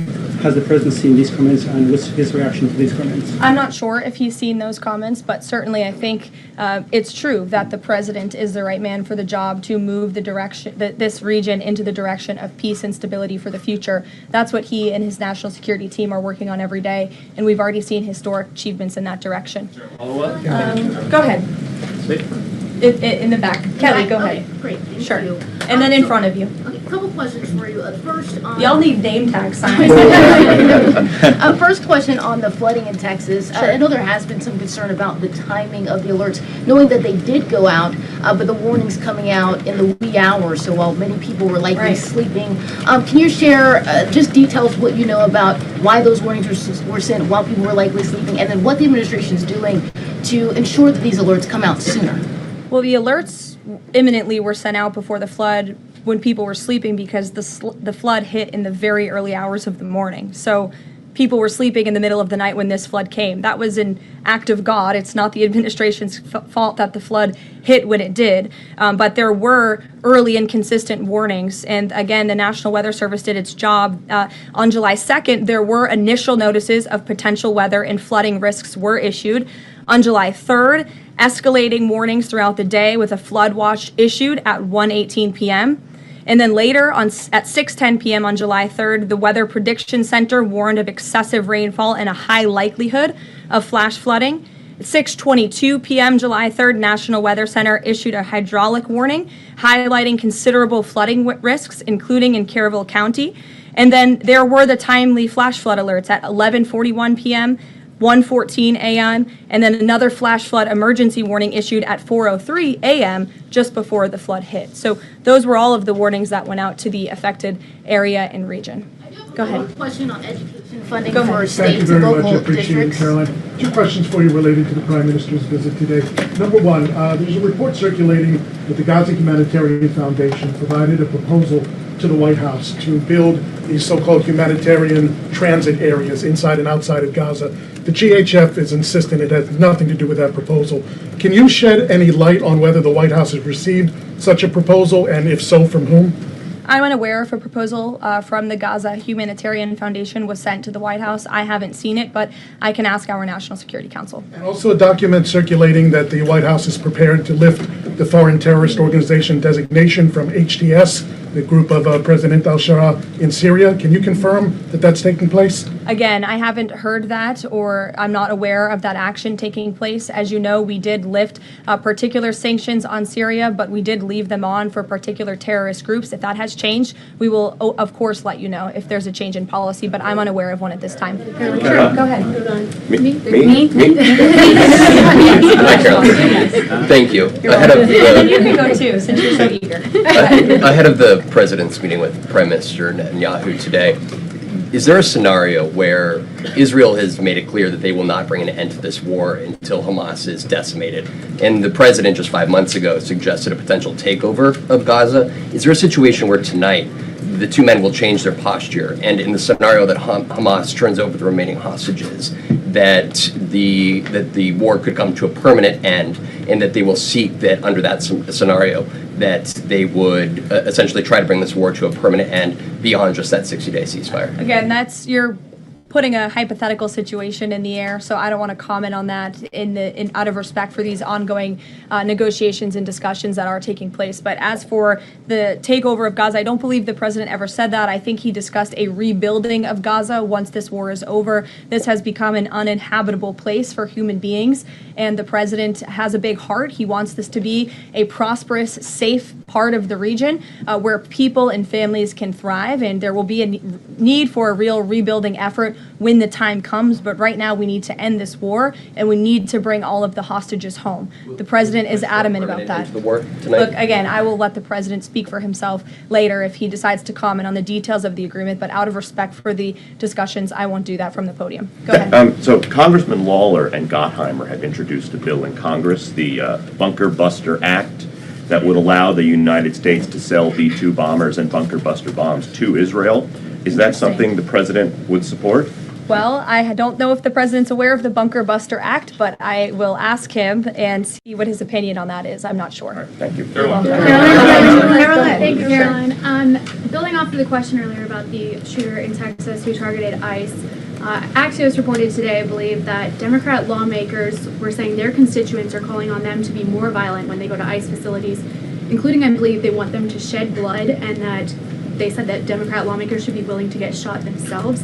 Can you respond to that, and do you have concerns that any of these lawmakers might act on the wishes of their constituents? It's hard to believe anyone with morals in this country or decency would say such a thing. Obviously, the White House condemns that rhetoric, and we condemn violence of any kind. This administration is simply trying to enforce our laws, and we must be a nation of law and order. You cannot simply waltz across our border and live here illegally and expect to stay. We are going to enforce our nation's laws, and the men and women who are doing that are doing so in a respectful way. They are doing so within the confines of the law, and they are just trying to do their jobs. And we condemn any violence or any calls for violence of any kind against any American. Go ahead. Thank you, Caroline. I wanted to ask you if... I was not calling on you, but you can go ahead. That's fine. There's a lot of people in here today. President Trump Sure. already saw the letter that the Colombian President Gustavo Petro sent him, apologizing for his comments a few weeks ago, suggesting that there was an involvement from the U.S. government in an alleged coup d'etat in Colombia. And Secretary Rubio recalled the U.S. Charter d'Affaires in Colombia. Did President Trump saw that letter, and what do you think about the comments from President Petro suggesting that the U.S. has some kind of involvement in a coup? I'm not sure if the president has seen that letter, but I can check with him in the National Security Council. We will get you a response if you follow up with my team. We will find out for you. Caroline? Sure. Go ahead. Thank you, Caroline. Iris, go ahead. Thank you, Caroline. Thank you, Caroline. On two topics. I love how excited everyone is on Monday. Yes, Raquel, you can go after. On two topics. First, tariffs. The president announced last night that any countries aligning themselves with the anti-American policies of BRICS That's right. will be charged with an additional 10% tariff. Can you tell us more details on that? What specific policies is the president talking about here? What policies should countries stay away from to avoid being subject to additional tariffs? Sure. Well, the president feels, generally speaking, that BRICS is seeking to undermine the interests of the United States. It's the president's utmost responsibility to put the interests of the United States first. That's how he views his job as president. So he's going to ensure that America is fairly treated on the world stage, and he'll take any action necessary to prevent countries from taking advantage of the United States and our people. Raquel, go ahead. On the illegal immigrants, Registrar Tom Homan told us this morning that ICE will have to arrest 7,000 illegal immigrants every day for the remainder of this administration to just catch the ones that were let in during the last administration. I'm wondering what the new resources and manpower, of course, given by the big, beautiful bill, which of course opens the door for ICE to hire additional 10,000 agents and officers. What's the administration's expectations now for daily arrest numbers going forward in the upcoming months? Sure. I'll let the Secretary of Homeland Security and her department speak on what they're looking for in terms of daily numbers. What I can tell you is I receive the daily reports each morning, and ICE is out there doing the jobs that they swore an oath to do, and they are removing public safety threats from our communities every day, and our country is becoming a safer place because of their efforts. And the One Big Beautiful Bill that is now law will give significant resources to ICE and Border Patrol to continue the tremendous work that they are already doing. And I think every American who wants to live in a safe neighborhood should be grateful for their efforts. Thank you, Karoline, so much. Raquel, and then I can go to you. So much. And then you, Dr. Harper. Thank you, Karoline. It's a follow-up on the BRICS question.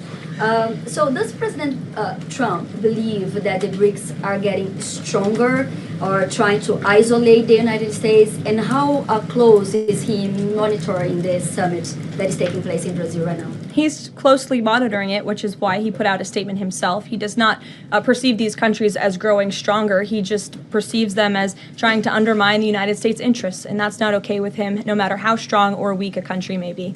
Go ahead. Yes, go ahead. Yes. As promised, yes, go ahead. Thank you. Does Trump have a vision for post-war Gaza? You mentioned, he's talking about now the ceasefire, but does he support permanent or temporary Israeli presence in the Gaza Strip? Does he continue to see a continued role for the Gaza Humanitarian Foundation to continue to operate in the Gaza Strip? Well, as you know, because we've talked about it before, the president has directed aid to be moved into the region, and that has been taking place. You've actually seen people in the Gaza Strip yelling out, "Thank you, Trump," for the aid and for the meals that they have received, because the previous administration never did that for some reason. But this president, again, wants to see peace and stability in the region. So as I outlined previously, he views this part of the region as having a real chance at being peaceful and prosperous. But again, we need to end this war. We need to get all the hostages home, and Hamas needs to accept this proposal in order to do that. Dr. Harper, go ahead. I'm Dr. Anthony Harper with the Intermountain Christian Youth. Thank you for taking my questions. Given the nature of the Palestinian Authority, with their pay to slay, teaching Jew hatred to children, corrupt leaders, and no elections for 19 years, who does President Trump support to govern Area A and Area B to prevent Hamas from ruling? And what is President Trump's position on Israeli sovereignty? Sure. Well, the president believes Israel, of course, has a right to defend itself. As for the first part of your question, you're getting ahead, Dr. Harper. As I told you, the president wants Hamas to accept this proposal right now. He wants to see peace in this region, and he's committed to doing that. Sean.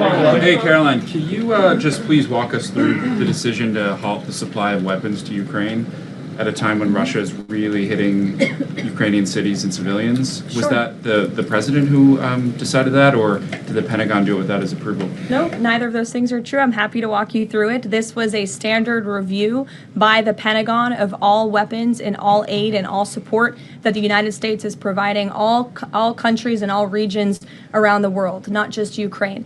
When the Secretary of Defense took office, he directed the Pentagon to conduct this review to ensure that everything that's going out the door aligns with America's interests. So it's a pause to review to ensure that everything the Pentagon is pushing out there is in the best interest of our military and our men and women in uniform. Fran. Two questions on Israel. You suggested that Hamas is the impediment currently to a ceasefire. So if not a ceasefire deal, then what does the president hope to achieve with tonight's dinner with the prime minister? Again, you guys are getting around to a lot of hypotheticals. I don't want to get ahead of the president, but there are many other issues to discuss with Prime Minister Netanyahu tonight related to the region and just the entire world. So this will be a dinner to talk about Operation Midnight Hammer, which was incredibly successful, to talk about peace in Gaza and ending that conflict, as well as many other topics of discussion in relation to Israel and the United States.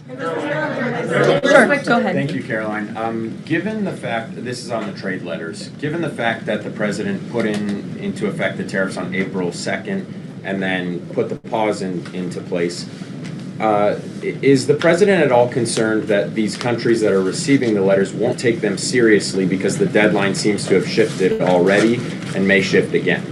They will take the letters seriously because they have taken the president seriously. And that's why the president's phone, I can tell you, rings off the hook from world leaders all the time who are begging him to come to a deal. And this administration is working hard to ensure those deals are in the best interest of the American people. And this delay, again, is in the best interest of the American people. And you all will continue to see these letters released on the president's Truth Social. And we will see you all later. Thank you, guys. Thank you.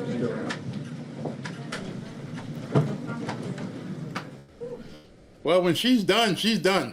Boom, she just bolts. Just gets out. Get out of here. Done.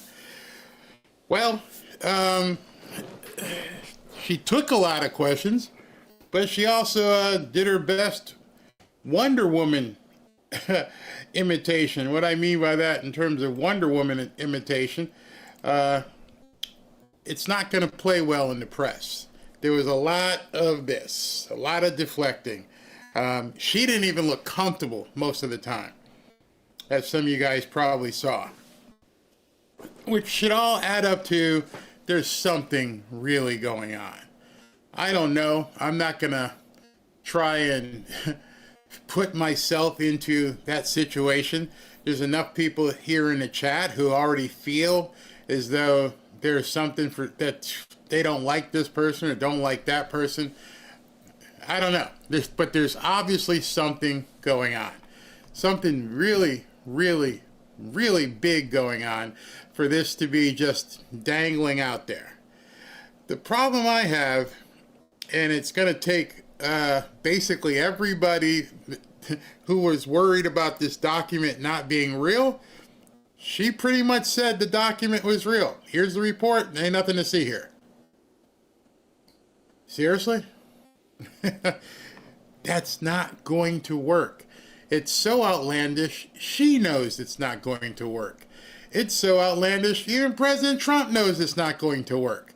So it's not going to work, it's just going to keep going, and it's going to be the chatter of the day all over X, which is maybe what he wants to see happen.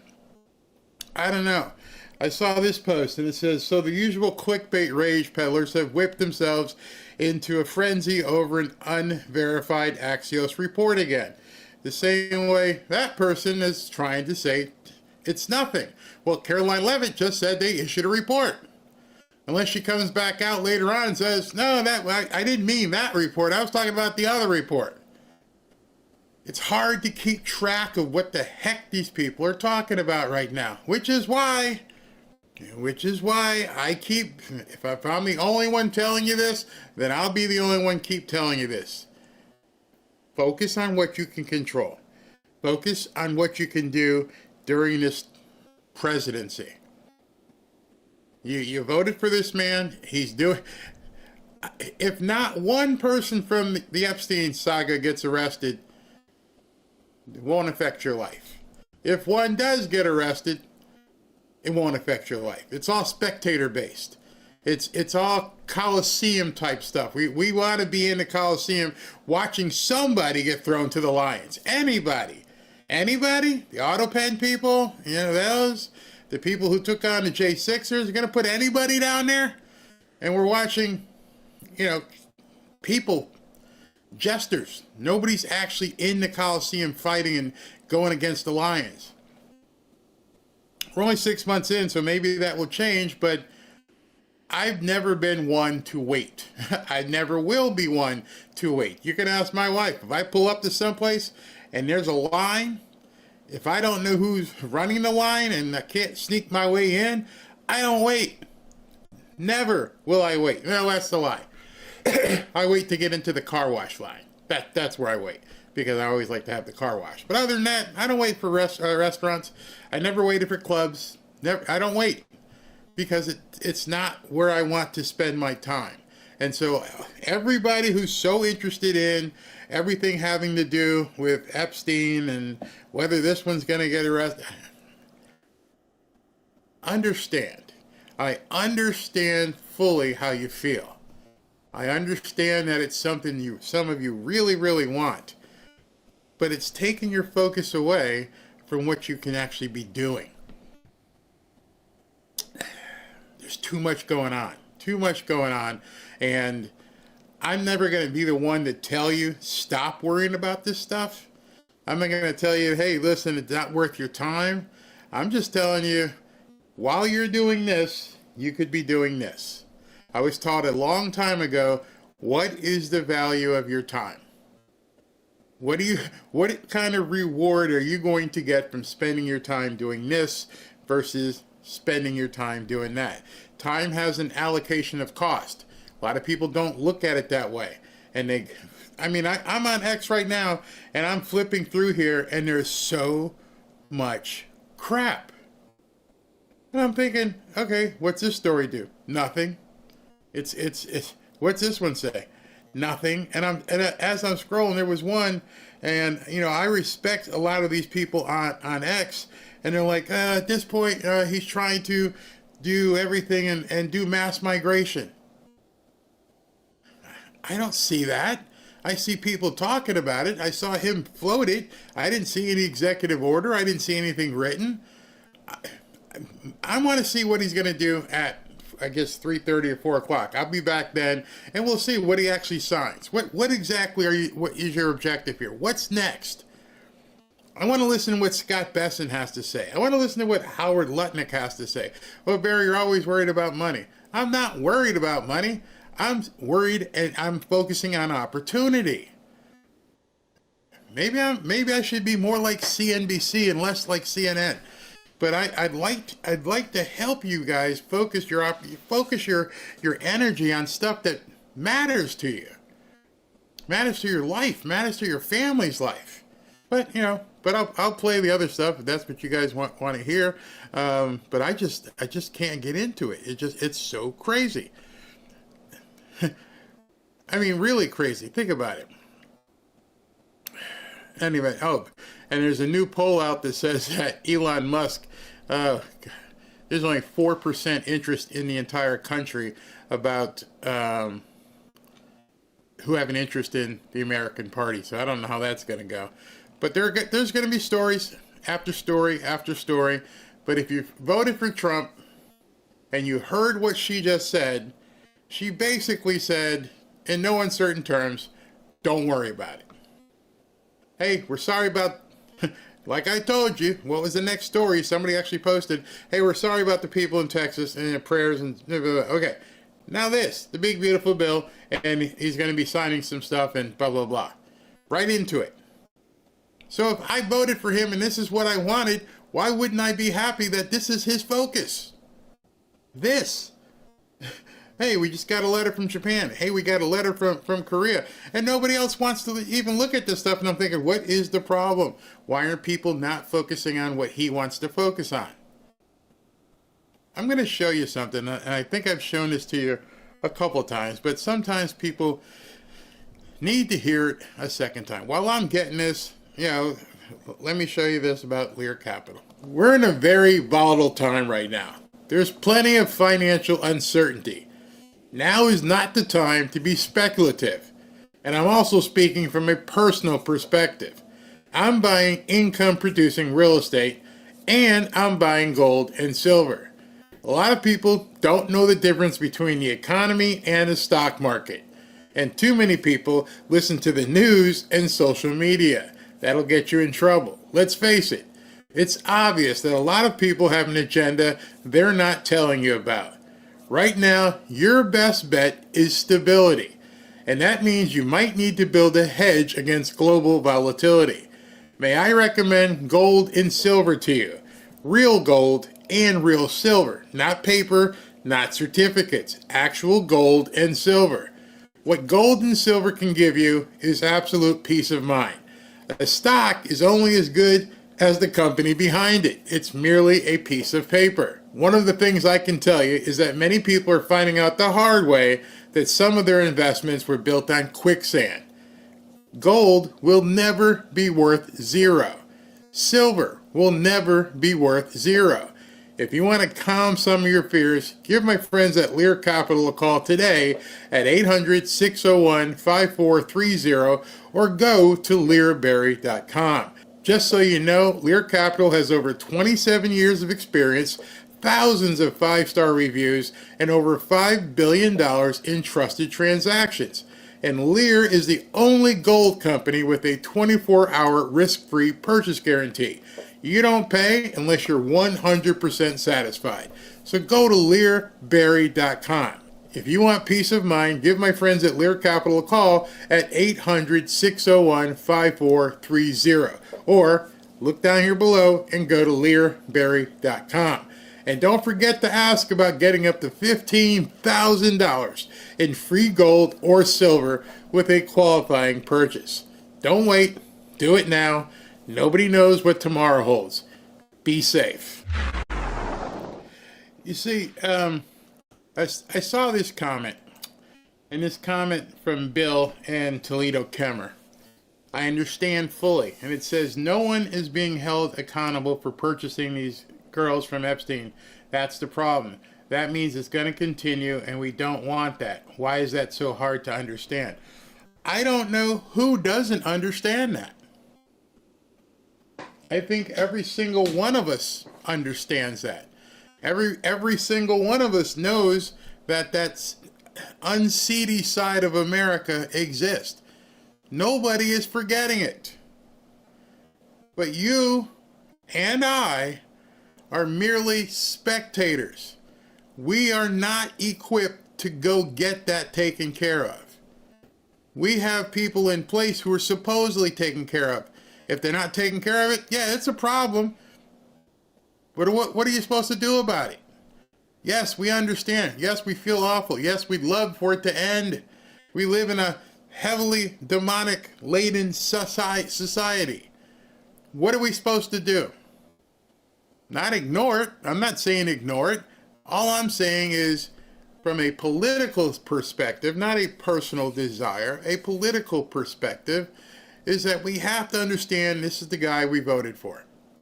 We have to. We have to. That's what it is. This is who President Trump is. He didn't make any bones about it. When he got on his campaign, he told you what he was going to do. This other stuff that Dan and Cash and Pam were supposed to be taking care of, that is not a campaign platform. That is stuff that we want to see legally happen. We want to see people go to jail. But I want to focus on stuff that I can take care of.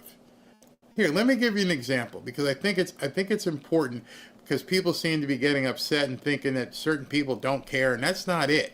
I want to show you specifically, and I've shown you this before, and I'm going to show it again because I think it's this important, because most people probably haven't read about it, or most people have forgotten about it, or whatever.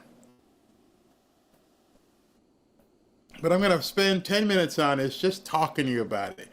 This is Trump's agenda. This is what he said. You elect me, I'm going to do this. And you elected him. These are President Trump's 20 core promises. This is what he promised you. These 20 things. Hey, I'm going to get this done. I want you to judge me on this. All right? So, number 1, seal the border and stop migrant invasion. Pretty much. That's probably going to be like an A. Number 2, carry out the largest deportation operation in American history. He's doing it. It's a work in progress. End inflation and make America affordable again. Well, gas, groceries, all that stuff is coming down. 4, make America the dominant energy producer in the world. We're kicking butt with AI. He's doing all kinds of things with crypto. He's doing that. Number 5, stop outsourcing and turn the United States into a manufacturing superpower, bringing the jobs back to the United States. Anybody disagree that that's not happening? 6, large tax cuts for workers and no tax on tips. Got it done. Number 7, defend our Constitution, the Bill of Rights, our fundamental freedoms, including freedom of speech, freedom of religion, and the right to keep and bear arms. It's happening. Prevent World War III. Bingo. Restore peace in Europe and in the Middle East and build a great Iron Dome missile defense shield over our entire country, all made in America. Work in progress. 9, end the weaponization of government against the American people. He's fighting the lawfare daily. 10, stop the migrant crime epidemic, demolish the foreign drug cartels, crush gang violence, and lock up violent offenders. He's doing it. Work in progress. Number 11, rebuild our cities, including Washington, D.C., making them safe, clean, and beautiful again. So, last couple days ago when he was on the tarmac, that came out of his mouth. I'll have an announcement next week what we're going to be doing about D.C. And I heard it, and I was like, we got to get Reagan Reese on the show. I think she's on tomorrow. But she was the one who asked him that question, and boom, he's doing it. 13, keep the U.S. dollar as the world's reserve currency. Work in progress. 14, fight for and protect Social Security and Medicare with no cuts, including no changes to the retirement age. So far, so good. 15, cancel the EV mandate and cut costly and burdensome regulations. Yep, did it. 16, cut federal funding for any school pushing critical race theory, radical gender ideology, and other inappropriate racial, sexual, or political content on our children. Doing it. University of Pennsylvania just caved. 17, keep men out of women's sports. Yep, did that too. 18, deport pro-Hamas radicals and make our college campuses safe and patriotic again. Doing that. 19, secure our elections, including same-day voting, voter identification, paper ballots, and proof of citizenship. We're waiting to see that happen. That may be one of the new executive orders that's coming any day. And 20, unite our country by bringing it to new and record levels of success. Right? You see all those? You saw all 20 of those. I didn't leave anything out. Did you see anything in there about Epstein? 20 different core pillars, promises to America. 20 different promises that he has kept. Promises made, promises kept. The only one on here that hasn't been kept yet is securing the elections and making sure that it's same-day voting. Other than that, he's pretty much dead on everything he promised you. Not what I said, it's what he said. So where and why and how are people possibly concerned about stuff that wasn't on his list 6 months into his presidency? You voted for this. You knew what was coming. Nothing is a surprise. He's focusing on these 20 things. When you read that, you realize that's what he's focused on. Yeah, I mean, you can make no bones about it. If you took the time to go back and read these 20 things, these 20 core pillars, the 20 core promises that he made to make America great again, if you look at those 20 things, you have to say at this point, oh, I get it now. Don't be distracted. Don't be distracted by so-called influencers and podcasters. He's keeping his eye on his promises. Why aren't you? That's a question only you can answer. You may want more. You're like, hey, it's already 6 months in. You did all this right. Let's do that. Now, that's a good thing to say. I was going to say excuse. That you can say, like, hey, man, he's already done 18 of them. Let's go do this. Okay. But it wasn't one of the things that are on that list. Everything else, I mean, it looks like a recipe. It looks like a presidential recipe. Hey, here's 20 things we're going to do. Right here. Bam, bam, bam, bam, bam, bam, bam, bam, bam. Let me know if I fail on any of these. All right, you got it? This is what we're going to be doing. You're throwing more into the mix. You realize that. The people on Twitter, Facebook, X, whatever you want to call it, they're the ones who are throwing more on Trump. And they're throwing more on Trump because they're like, damn, you're doing all the other stuff. You got some spare time. You're winning. You promised us. You promised us. We're going to win so much, you may even get tired of winning. And you'll say, please, please, it's too much winning. We can't take it anymore. Mr. President, it's too much. And I'll say, no, it isn't. We have to keep winning. We have to win more. We're going to win more. You see, this is what has happened. What has happened is you're getting used to winning finally. And you're like, let's keep going. Let's just keep this momentum and just steamroll over everything. Instead of going, he's done just about every single thing he said he would do, and he's done it in 6 months. So excuse me if I say I'm focusing on the stuff that he said he's going to do. The other stuff will happen in time whenever they decide they want to publicly tell us.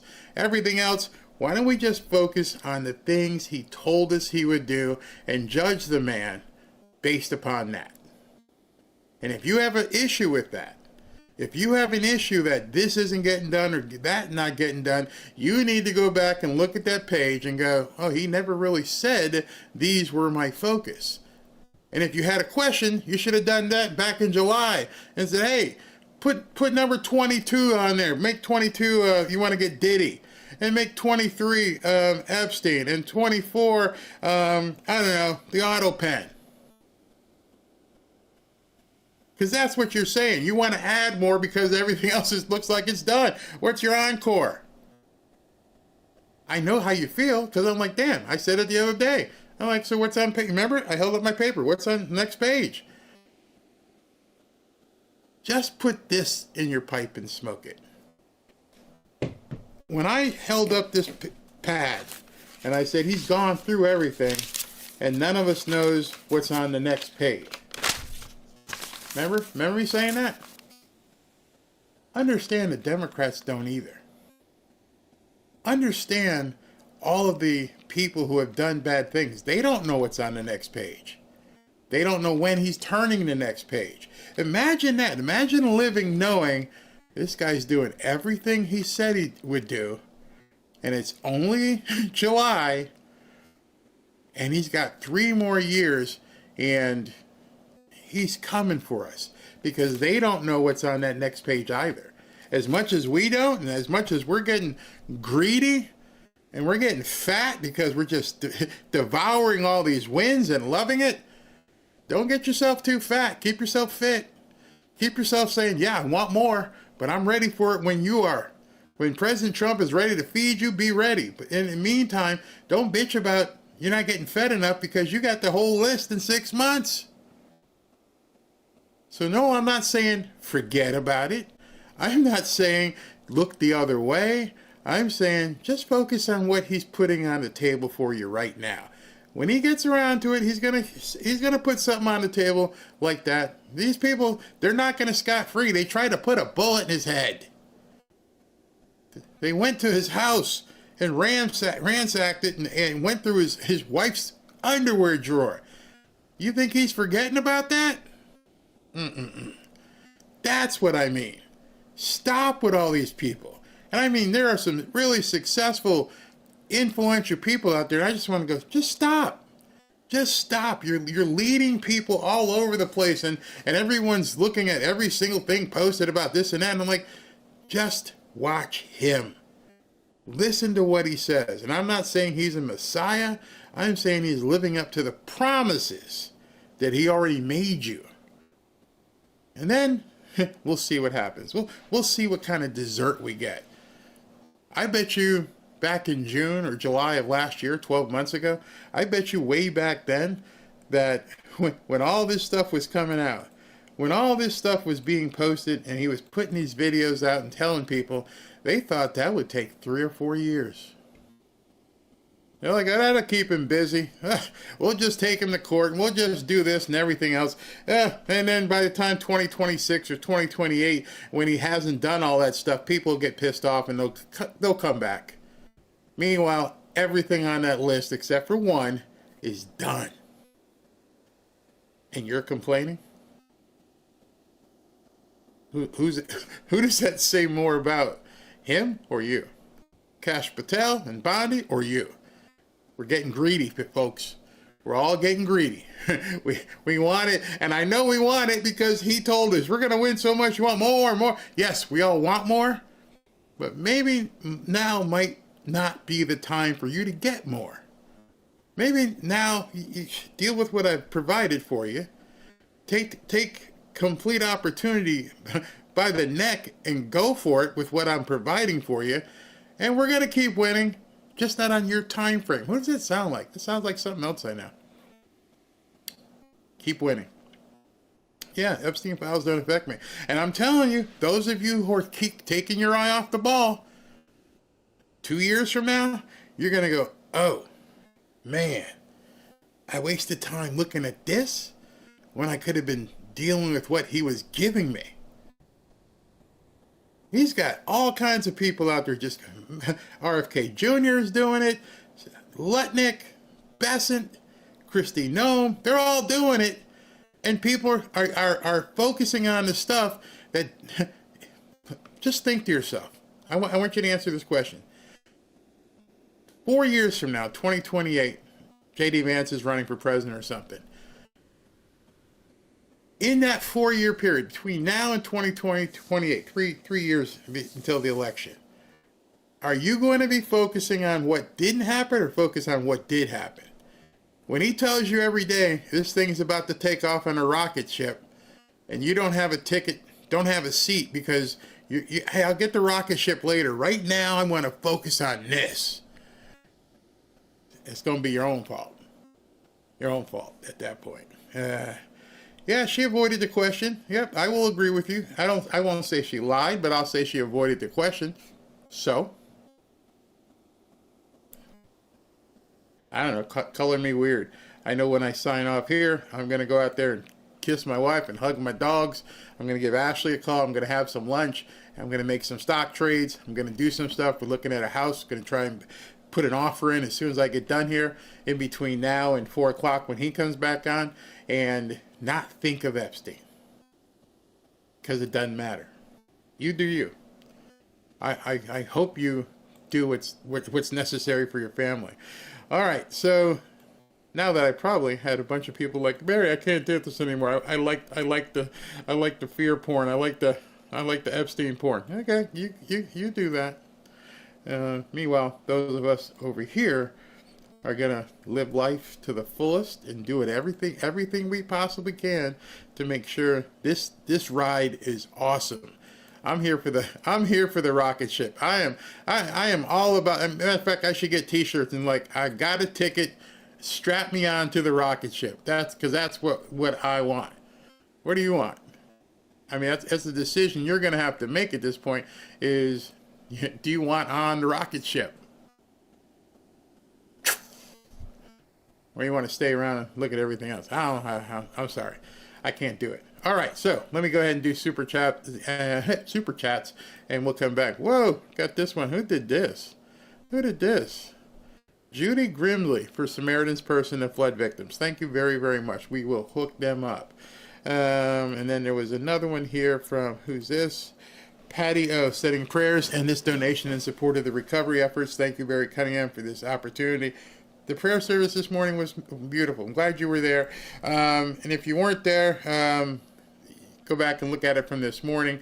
We prayed a lot, prayed for the people in Texas. And I'm going to see if Ashley can get the lady from Samaritan's Purse to come on again. We'd love to get Franklin Graham. Just another knucklehead. Maybe Ghislaine pled guilty and should not have. Maybe they lied about evidence, so she took the easy sentence. Possibly. Very possible. Chapo, Jeffrey got some plastic and is living somewhere under a different name. can't disavow that. G. Fisher, if they finally open a file of no clients, then Maxwell should have been released from prison last night or this morning. Her attorney should have been in. You got no evidence, right? Right. Okay. How did you convict her? How did she get a grand jury? Think about that. Think about how did a grand jury indict her with no evidence? Okay. All right, we'll keep going. Mama Mima, I don't think nothing happened, records destroyed, and don't have proof. But the proof would be, okay, think about it this way. Ghislaine Maxwell got sentenced, her whole trial, right? Yeah. Epstein, the reason why he was in jail is because he also got indicted. So if the grand jury stuff, did that all disappear as well? Are all the court records, the subpoenas and depositions and everything that went along with the Ghislaine Maxwell file, are those all gone too? Because how did you convict her if you didn't have anything? See, sometimes you just got to ask yourself, I don't know, man, some of the stuff don't make no sense. Mrs. D, they didn't say they have no videos. It's true. Job 4, Barry sent you a DM on X under meme streaks of Cindy McCain stating they knew. Yep. A lot of people said they knew. They all knew. B.F. Thompson, thank you. Mega Mama, love and miss you all. Where you been? Where you been? Super Bean, Trump doesn't make moves by accident. He put Melania in front of him. It was a message. He said all roads to lead to Obama. I'm going to watch Trump cook. I think you're talking about the July 4th thing where she stood in front of him. That the Queen. Tommy, thank you. Hope you're feeling better. Georgia Yount, I'm in San Antonio, 50 miles from Kerrville. I know a lot of people in Kerrville and surrounding areas. Please add this to the Samaritan Purse. Thank you very much. Thank you very much.